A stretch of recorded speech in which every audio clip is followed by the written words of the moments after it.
Welcome to the Measure Pods. I am Daniel Perry-Reeds and I'm here with Bhav Patel. I am Director of Analytics and Experimentation at Convert. And I'm a Principal Analytics person at Measurelab. And we are here to discuss live at MeasureCamp 2024 in London. We're here to discuss what does analytics look like in 10 years. So I'm going to start us off on the topic, and anyone feel free to jump in, and especially I'm going to direct this towards you to begin with, Bhav. Are we finally going to get over this need to collect 100% of accurate data in 10 years' time? Or do you think we're still going to have the same goddamn conversations over and over again? I think we're going to have the same conversations over and over again. Welcome everyone who's just joined the room. Dan and I are recording this live. This is a podcast. If you missed the opening, Dan and I record a almost weekly podcast now, right? So going into Dan's question. So Dan's question was really around, are we still going to feel the need to collect 100% of data in 10 years' time? Do we collect 100% of data now? Well, people think we do, right? Yeah, exactly. So I mean, we have to now respect consent, which is compared to 10 years ago. Yeah. I mean, I think if we think about the current state and extrapolate it further, that will give us a good enough answer into sort of like what 10 years would look like. And certainly, I'm gonna go straight into the swear jar word of GA4. GA4 right now, for those of you who use GA4, you might or might not be aware that it's actually not collecting 100% of your data. It's actually using something called what's the model called? Something plus. I've forgotten what it's called. Hyperlog plus model to kind of model the performance of your data. And it does that when you've got high degrees of cardinality. So it tries to estimate it. And I've been very fortunate recently to have actually come across Hyperlog plus, God, that's a mouthful, in the wild. And it's pretty good, right? It came up about 2.5% difference to the reality when I compared it to BigQuery. And you start to realize, actually, you don't ever need 100% of data. Well, you're assuming BigQuery is right. You're comparing it against BigQuery, right? So who says that's the source of truth that you should be comparing it against? Okay, fine. It's not model. At least that's what I say. It's not model data. So will we still need 100% of the time 10 years from now? The answer is no. I mean, we've never really needed it for what we want to do. But if we start moving to like one-to-one levels of personalization and all the other swear words, I'm not that safe today. Of course, but we know that. And we in this room know that we've never had accurate or clean or perfect data. But who still here is still having those conversations around Google Analytics doesn't collect every visit and every page? Are people still talking about that? They've got stakeholders, yeah. And, a few hands and there's only a few of us in the room. But it's the thing with that is that we're still having conversations now, and this is essentially, especially in this part of the world, this is something that technically came into effect in 2018, with GDPR and stuff like that. So like we're 2024, we're 6 years after when this happened, and we're still talking about it. I was wondering if, given another 10 years, are we still going to have people that are like, how can I trust the data if we not collect every single bit of everything? Well, I think this is where we've fallen into the trap of thinking data first. One of my favorite questions, and I hate quoting billionaires, but Jeff Bezos asks this question to his team when they're thinking about what future planning is going to look like. And he doesn't ask what's going to change. He asks what's not going to change. So maybe my question to you, Dan, is if we step out of the world of data collection and thinking like data nerds, what's not going to change 10 years from now? I don't know. Does anyone have a view on that? What would be the same in 10 years' time? What's the kind of shit that you're doing now that you're still going to be doing in 10 years' time, assuming we're in the same role? I'll give you a quick example of what Amazon do. So what Amazon don't think is going to change, people are still going to want fast delivery. They're still going to want cheap products. They're still going to want quick turnarounds and like good service. So from Amazon's perspective, they're not thinking like, oh my God, advanced technology. They're thinking the core basic needs of users are not going to change 6 months from now, 10 months from now, 10 years from now. So I think that's how they think about it. So I'd love to hear from... Yeah, from in the analytics space. God, Charles, we've got a microphone. What's not going to change? I think data silos. Around the business, we're going to have different tools collecting the same data for different purposes. And to what you just said about business users expecting it to be 100% of the truth, they don't understand what data silo they should be using for which purposes. And I know there's a lot of products now talking about how you can join and blend data, see that first-party perspective, but I don't think we're ever going to get over, especially in large legacy organizations, those silos in different parts of the business. But again, you're approaching this, sorry, I'm going to challenge that. One, if you've listened to the podcast, you know I'm the dick on the podcast. I asked on the podcast. But that's still thinking of from a data first person, right, perspective. We're still thinking of this problem as data people. And I think if we think about actually what is data's role 10 years from now, it's still going to be exactly the same, using data to make better decisions and give customers a more tailored experience and a personalized product range and ensure that they're only seeing things that are relevant, and blah, blah, blah, whatever that might be. But what's a better decision? Well, this, I challenged Dan on this. He was talking about the better decisions. Okay, fine. Sorry, actually, go on. Let's Oh, yeah, my friend. I think it was actually saying from a human point of view, we're still going to organise ourselves in silos, and the data is flow from the silos. We still think in that kind of, I'm part of the marketing team, I'm part of the HR team, I'm the logistics. The data is a byproduct of that. Okay. My apologies, Charles. I missed something. This is the pitfalls of recording. Do you want to take this one, Dan? Well, it's politics, right? Like politics ain't going to change, and company structures. I mean, we still organise in teams. We still have job titles where we put weight in, right? Like we still have like a ladder to climb, and we've still got teams to report into and stuff like that. And actually, the bureaucracy and the politics of businesses, I think, it's a system that kind of supports itself. Like if it didn't exist, it would be fine, but also a lot of people wouldn't have anything to do. So I think that there's an element there which is like, okay, for me to get shit done in the marketing team, I can go and just do that. But as soon as I involve HR, finance, IT, then it slows down. I can't do it. There's governance. I have to have meeting after meeting. And actually, by that point, the requirement would have changed. And I think there's just an element of like ease, maybe, path of least resistance. I don't think that would change. I don't think the whole business will be like, woke on data. Like they're not going to understand that. We're not going to have like, oh yeah, sure, we'll all just react really quickly. I mean, generative AI, especially in the last couple of years, has changed. The scale of change has increased rapidly. So like the fact that, it might still take us 6 to 12 months to implement the data warehouse. By the end of that, we don't need a data warehouse joining all the data because the data's not there, or some surprise data. But it's not about that. It's about like the purpose we're trying to solve for is today. And actually, by the time we've got it, it might be different. And I just think that things change so quickly now. We need to rather have quicker fixes than longer term. I know we're on an accelerated timeline. It took you all of 8 minutes to say the word generative AI. By the way. But you brought up GA4, so that's true. So actually, maybe you guys are right. So the question isn't so much around the user side of things. Actually, how is the organizational structure going to change? That's going to affect the need for these silos. And I think maybe if we think about it, I hate having a dystopian view on this, but are some of the roles even going to exist, right? So are we going to find ourselves in situations where the data is being collected, but the need to make a decision on that data no longer sits in the team or a person, or maybe not in the way we think about it now. So actually, I know 2034, 35 will be, actually, does a certain team even exist? Like, for example, the role of acquisition marketing. Is that even going to exist? Are we going to end up in a world where we're going straight into automated bid management? Well, we are. Well, yeah, but I mean, even further to the point where it's not like manually, because I think so many organizations are still manually changing bids, and they've got Excel sheets and Google Sheets. Oh yeah, but that's just keeping ourselves busy again, isn't it? It's just like I refuse to acknowledge change is happening and the tools are changing. We keep doing, but there's an element of that. I may be poo-pooing a little bit of like how search marketing works there, but essentially like things have changed so much, and you can't really do the same as we used to do. But I want to bring it back to analytics, right? And whatever we mean by the term analytics, like what does analytics mean now is actually a question mark. But we all have a slightly different interpretation of what a role of an analytics person is. But what would that analytics person do in 10 years' time? Like, what would be different? Like, I want to put it out there. Like, who works in analytics right now? Right?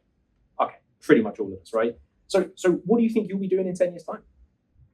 Do you think? Oh, let's get sorry. Need the hashtag content. Sorry. Hashtag content. Okay. I'm a product analyst, and I think 10 years ago. Thank you. Yeah. 10 years ago, I think when I was looking for data-related jobs, it was very much like data analyst. So do you think these analytics jobs are going to be more specialized, they get more narrower, or do you think potentially the opposite way, where a typical data analyst has to have a number of strings to their bow, at least know a bit of MMM, where's the swear jar, but do you need to do a bit of MMM? They need to do a bit like what you do at Lean Convert. You do lots of stuff there. But I suppose, are we going through more specialization, or will the average data analyst need to do way more like data science, maybe like analytics engineering and more broader things? I take this question? Yeah. As a fellow product analyst, hello. Big heart. No, that's I thought it was a plum. no, definitely not. That was all natural. So actually, that's a really good question. We have seen certainly over the last few years roles that existed 5 years ago in analytics no longer exist, and we continue seeing this evolution. Like I think 5 years ago or something, or 4 years ago, whatever, data science was the sexiest job of the 21st century or something. I wrote a post about product analytics being the next sexiest job. I don't think it'll ever reach the heights of data science. But then we saw data science is now transition and split into multiple different areas. You have like econometrics, you have machine learning, you have all of these types of things. And I think the short answer to your question is yes. I don't, and this is what's kind of like going back to the point of like, do roles that exist now, will they exist 10 years from now? And I don't think they will. I can't see a world where the roles that we have now exist 10 years from now, which begs to ask the question, what skills as an analyst do you need to stay on top of? And should you be specializing? If you choose to go down the route where you're specializing, you're kind of putting your eggs into, all your eggs into one basket. And I think the core fundamental skill sets of a good analyst is adaptability, being able to look at a problem and go and find a creative solution for it. So I spend a lot of my time specializing in product analysts over the last 5 years, but you throw me into a situation where like I need to build an MMM model, I will. You try to, if I need to do some attribution modeling, I will. If I need to do, you name it, like I'll find a way to do it. And I think that focus on, too much of, I'm a solutions engineer, I'm a GTM engineer, analyst, I'm a implementation specialist, I'm a marketing analyst. I think if you continue going down that path, you're going to find that the roles are shrinking. And actually the best way to potentially stay relevant is to continuously broaden your skills, not to the point where you become the jack of all trades and master of none, but definitely understanding like actually there is a need to flex your analytical skill sets. And I think analysts are in the best position to be able to do that because we're so adaptable. I think more so than probably any other part of the organization. I think the other parts of the organizations are way too specialist in my opinion. You mentioned there, like, I know I brought up generative AI before, but I think that's going to shift the focus away from like the technical skills. You mentioned data science there, like that job will still exist, but it will be like the Googles and the Metas, right? Like they need that to kind of do the heavy lifting side. But what we perceive in now 10 years before this time, like what data science is now will become rudimentary, right? And I think we've seen that shift as we go on. Like even just doing like machine learning now is essentially a click of a button in a lot of platforms, and that used to be like hours and days worth of processing and people's jobs dedicated to it. But it still is in some parts, right? In still some areas. But I think in the world that, if you are looking into the world of like applicational analytics, like marketing, product and whatever, like it's just going to be there. And I think maybe the generative AI will become a point where it's like, okay, well, it doesn't matter what the coding language is. I can utilize these tools. Now, there's still going to be specialists that go above and beyond, but would the average company need that? Maybe not. Like maybe that's something that you just need someone that knows how to use the tools, and it's the business application. And a lot of the talks that are going on today is around like analytics going from a cost center to a profit center, or proving the value of analytics. And I think that's going to be the focus. It's not going to be the role. It's going to be like, cool, can we justify 5 people, in a job using data, when a lot of the time, and we've talked about this before, but like we aren't, as analytics or analysts, we aren't the ones making the decisions. We provide the decision makers with data to support a decision or to influence a kind of a path. And so we can't pull the trigger. And so that's not going to change. Can I challenge you on one thing, Dan? No. I'm going to. Anyway. All right. So, and I'd love to hear from you guys. Dan said that nowadays you can click a button and you can build a machine learning model, right? Which to some extent Dan is right. But hands up, if I said to any one of you guys, go into your organization tomorrow, click a button and set up a machine learning model, hands up if you would be able to do that right now. As analysts. Competently able to do it, or politically able to do it? Or? Competently able to do it. It's the lowest barrier of entry here. Pardon? And how long do we have? Take as much, give 5 yourself seconds? 2 weeks. No. 3 Give days? yourself 2 weeks, right? Like or a month, right? All right, a month. Who can set up any machine learning model in any platform they want within a month? I have to delegate it. What? No, you're not allowed to delegate it. You've got to figure it out for yourself. Like, this Can is I it. ask ChatGPT how to do it? Yeah, we You can can look. ask how. You can ask. There was no restrictions in the way that I was approaching this, right? You can ask whoever you want. You can use whatever technology you want. The challenge with this, and this is what it's kind of like. Then I put my hand. A month. Come on. I'll figure it out in a month. Yeah. Jesus. No, I'm sure we could, right? But it's still an uphill battle to understand, like, okay, what are the underlying mechanics of the machine learning model, right? Like, what data do you Oh, want you to didn't use? say it had to be a good model. Yeah. Yeah, that was like data quality is the issue. Okay, data quality is going to be an issue, right? So if we think about the fact that data quality is going to be an issue, hands up if you guys are hardcore SQL coders. Okay, only if, like half the room. That was a safe assessment, right? Half the room. As an analyst, a prerequisite is not SQL, but more and more, understanding how to write SQL code to be able to extract that data, connect it to some type of tool that will allow you to plug it in. Google Cloud Platform has machine learning models built into it, but can I swear? Yeah. But fuck if I can navigate Google Cloud Platform, right? I have no idea how to use that platform. I can get in and out of BigQuery really quickly. I can just about give people access to the to be able to access BigQuery, but beyond that, it's an absolute minefield. Do I want to know? I think this is the question we have to ask ourselves. Is actually if the roles, again, going back to your point, is who's going to press that machine learning button? What else needs to happen around it? And I think this is the thing that's really hard to predict. And I think we just come from a talk which was really interesting around the pitfalls of attribution modeling and MMM models and last click and DDAs. And I really liked it. If you're the speaker of that talk, I'm really sorry, I'm about to challenge you. You built a solution without thinking of the end user. It's a really smart solution, but how many marketing people do you know are going to go and connect every single one of the data sources into this model, then sit in there every day, teach it, train it, learn from it, adapt it, and pay for it. And then when I was looking at the comparison, and this is why I asked the question, I asked this chap, really nice guy. How different is your model versus a DDA model versus a last click model versus a first click model?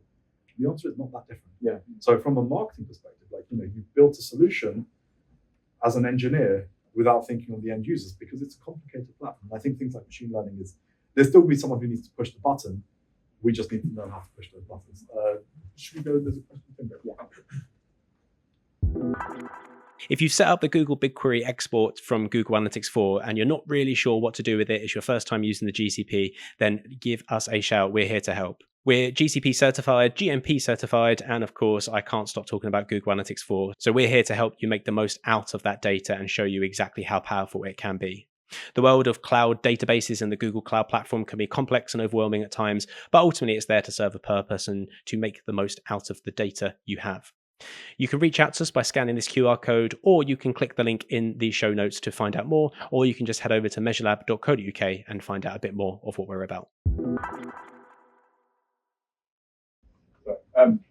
Yeah, I think being a bit apocalyptic, going like these jobs won't exist anymore. Yeah. I think they may have changed to the point where we don't recognise them as the same jobs. But if we think about talking about the cloud migration, when I was working in the 90s, the DBA ruled everything. Like if you didn't get a certain provision, it was hardware on premises at the time, and the old guy who knew how it all worked, which was typically an old guy, dictated on what metal we had in the business, and it didn't work unless he said so.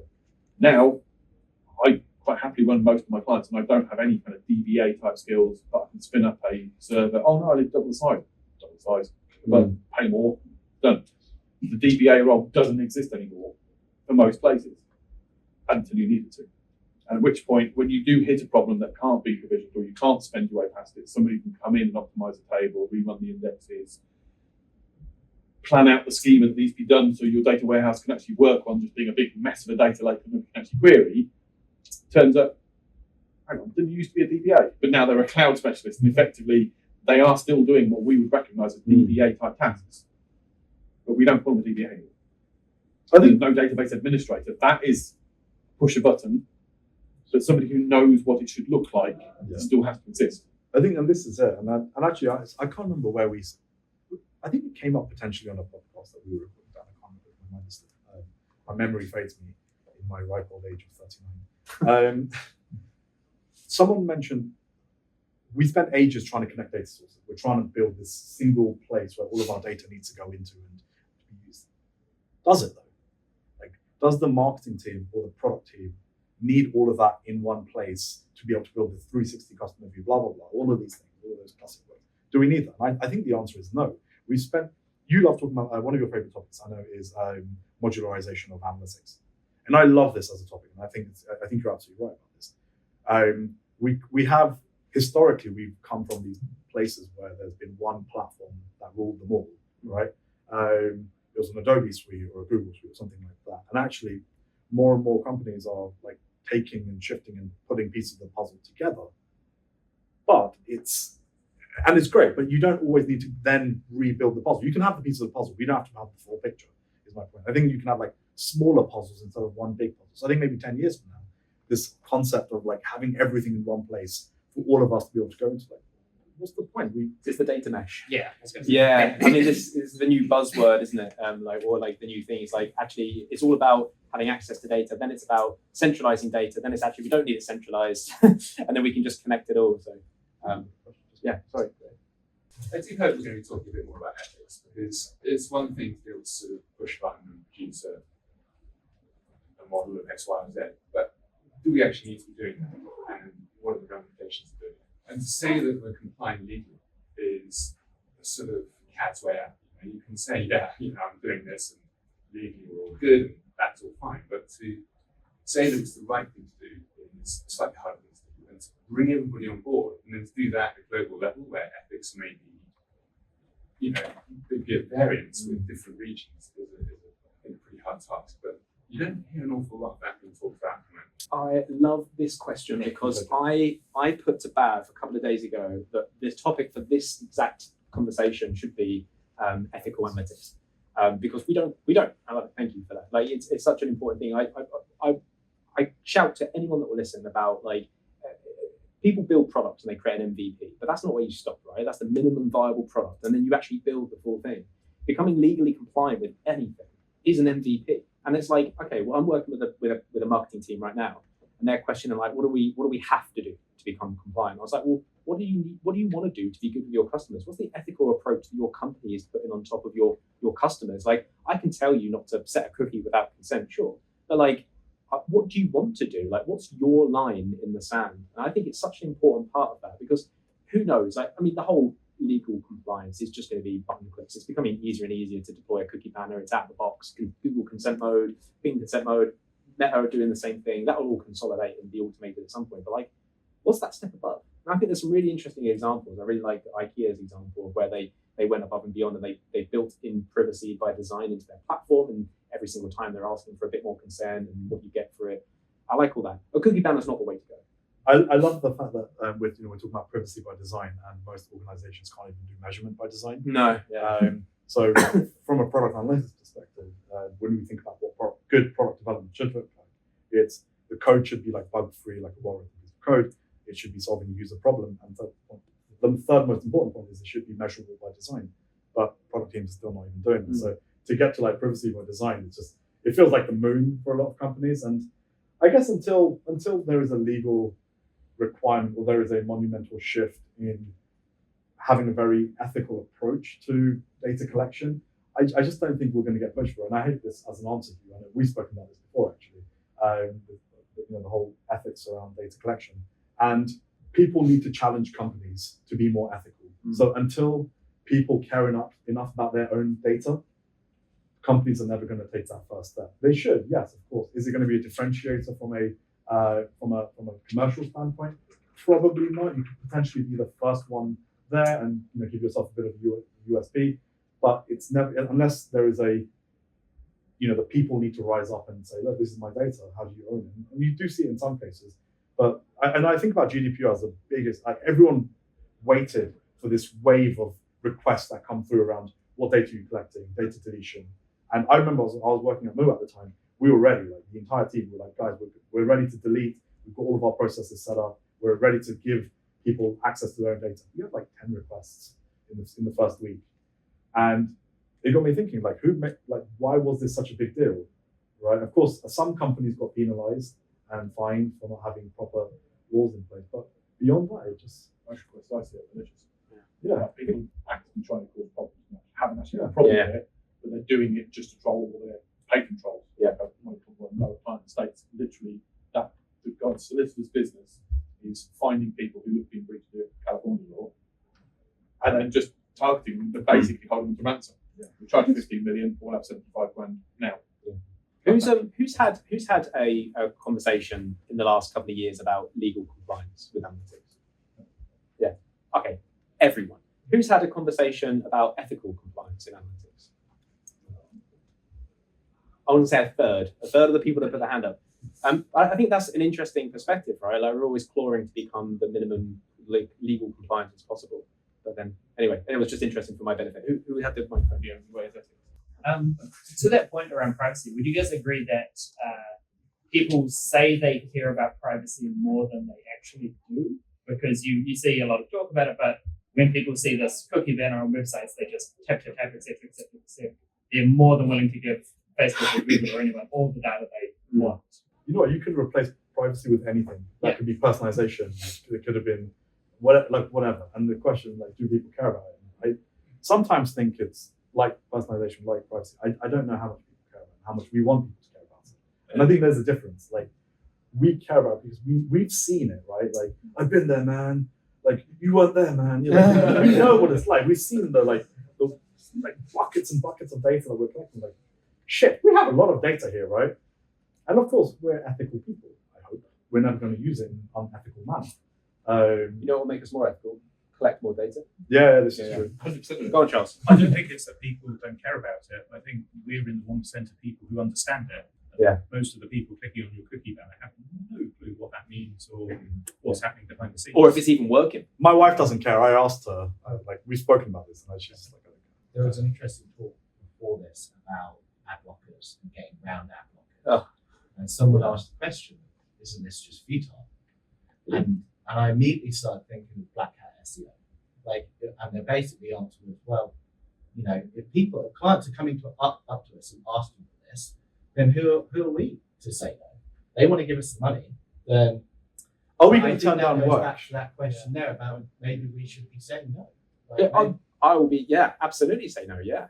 I've said no to working with companies before that didn't respect a cookie banner before, and they didn't want to. They knew what they were doing and didn't want to do it, and I didn't work with them. Like, I'm not saying you should all do what I'm doing, but I've been there, and maybe we are the 1%, or maybe less than the 1% that can do that knows how it works. But They'll find somebody who will. of course they will. They'll find someone because there's going to be someone on, Upwork or something like that will do it for them. If you do black hat SEO and someone's willing to pay for you, you're probably not breaking the law. It is slightly different. But that's it. That's again the legalities versus ethics, right? Yeah, but in terms of like who would be willing to take the money for that, like once there's a legal aspect involved, I think it does change. John? Go on, John. So just because we're talking about in 10 years' time, and you mentioned the 1%, so we're the 1% of people who knows what's best for the business and for our customers. Do you think that's going to change in terms of like who is like responsible for the data? Because that's like, it's easier and easier to get access to that data. Are we still going to be the special 1% in business? So I recently wrote a blog post about tech layoffs. I don't know if anyone saw it. And I did an analysis of the likelihood to be laid off, right? And I used engineering as a anchoring point. And as a product manager, you're 2.5 times more likely. As a user researcher, you're 3.5 times more likely to be laid off. As an analyst, it was 1-to-1, right? You're just as equally likely to be laid off as an engineer.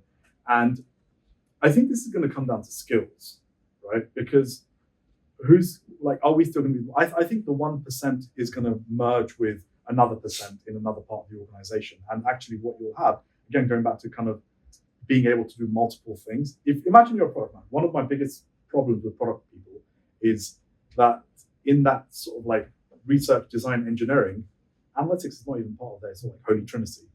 And and this is partially one of the reasons why I think product has been so impacted in tech layoffs is because they've fundamentally not been able to prove the value of what they're doing. Why? Because data isn't at the heart of what they do. So you've got a problem here where it's like, okay, they're not hiring people because they're analysts because they don't see it as a core part of what they do. B, they don't have the skill sets to do it themselves. So one of two things are going to happen. Analysts, CROs, people who are analytically minded are going to transition more into product, and then vice versa. What we're going to start seeing is like overlaps, because I think the traditional model of like, or view of an analyst is like, oh, we're just inheriting, we just sit down.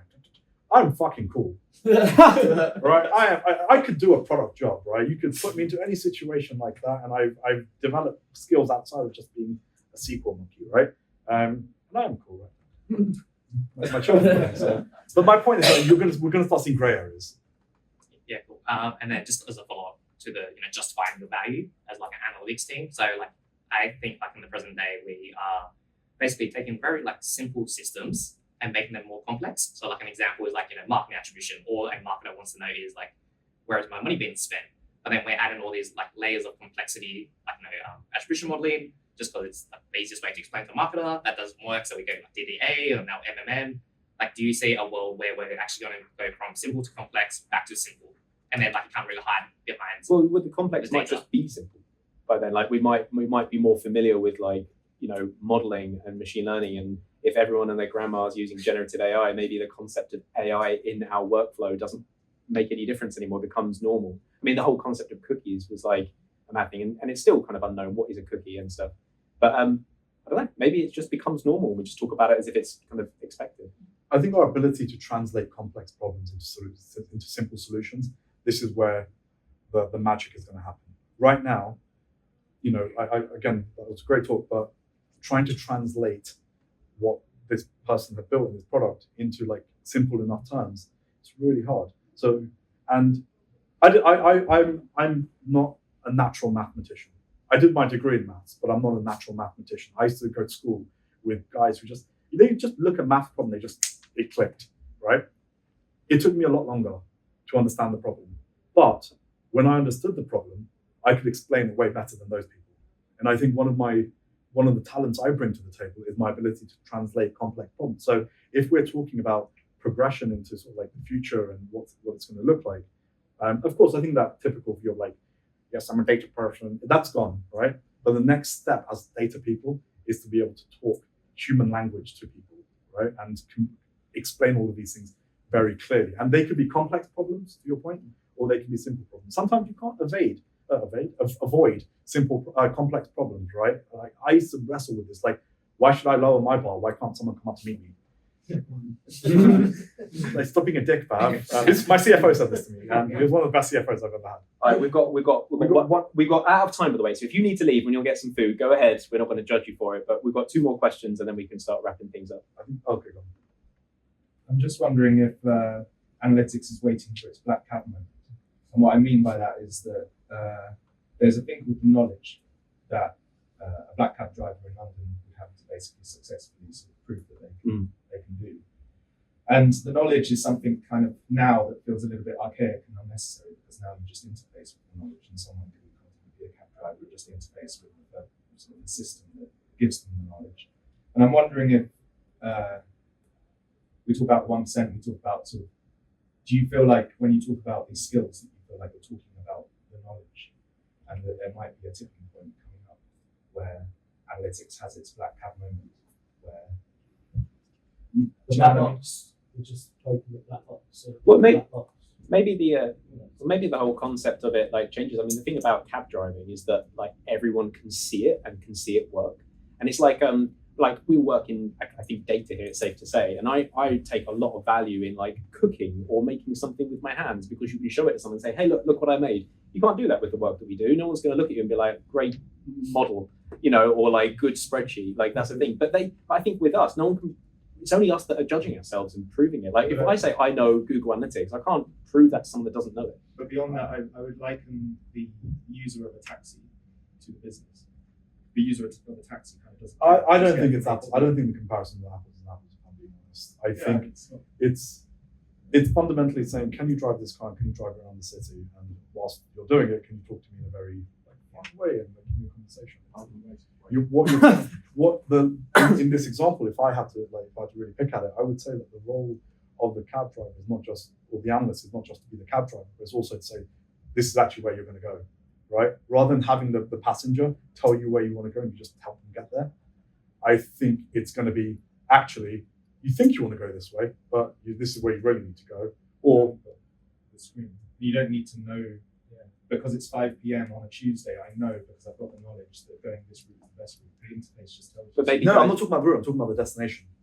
But the destination is always the same. I think that's the key thing, right? It doesn't matter how you get there.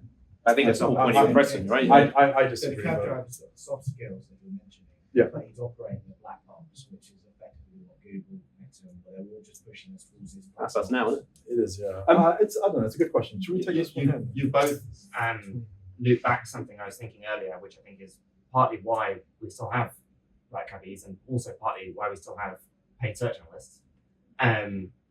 in some ways, when you were saying, oh, what if we have a button where you just generate an ML model? My day-to-day job is not analytics, but I work with people whose day-to-day job is analytics, and I have done my entire career. What is your job out of curiosity? So I'm curious. That's a long story. My job title is senior search scientist. Do with that what you will. It means nothing. Or it means everything.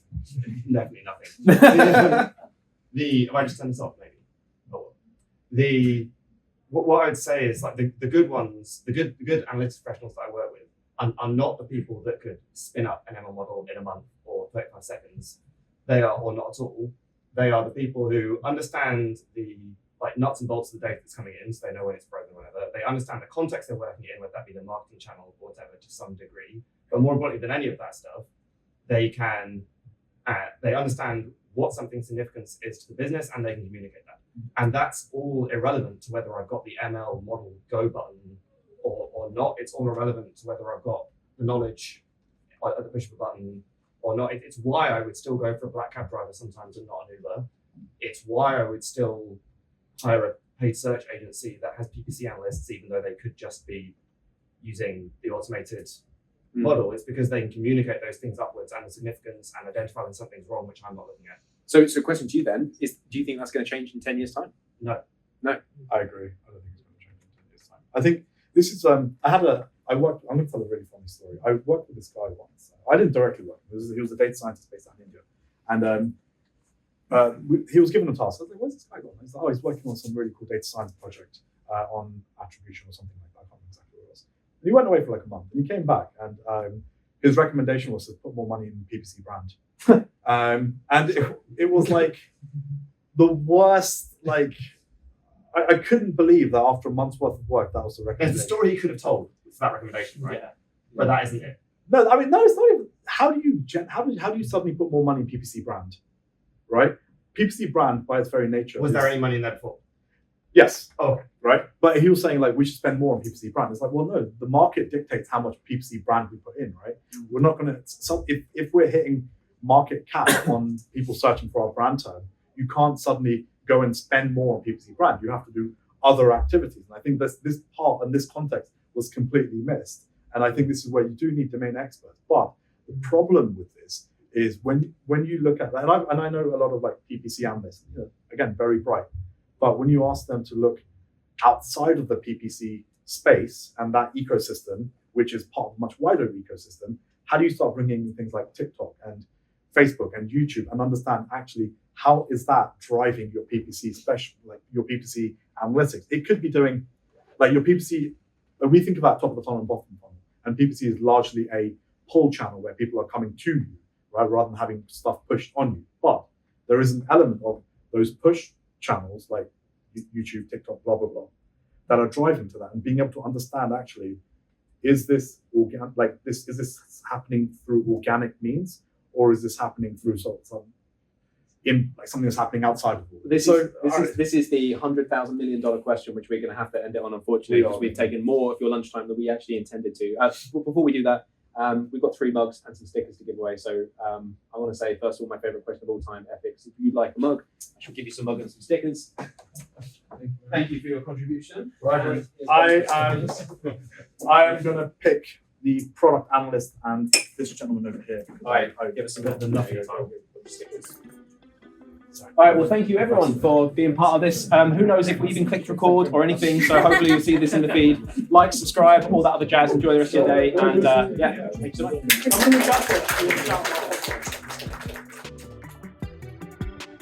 That's it for this week. Thank you for listening. We'll be back soon with another episode of the Measure Pod. You can subscribe on whatever platform you're listening to this on to make sure you never miss an episode. You can also leave us a review if you can on any of these platforms. We're also over on YouTube if you want to see our lovely faces and our lovely guest faces while we do this as well. Make sure to subscribe to the Measurelab channel to make sure you never miss an episode as they come out. If you want to leave us a review, that would be hugely appreciated. You can do that on most of the podcast applications, or there is a form in the show notes you can leave feedback directly to me and Bhav. Thank you for listening, and we'll see you on the next one.